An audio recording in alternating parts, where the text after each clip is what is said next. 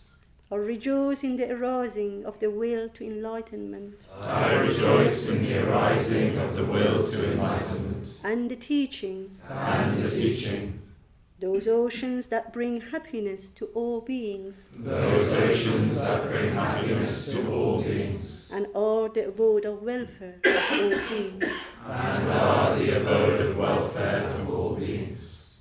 So we're going to have Amitabha mantra by Misha.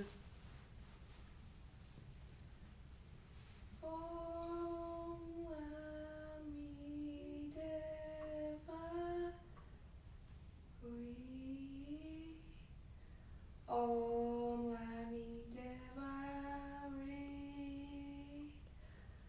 Om Ami Deva Re. Om Ami Deva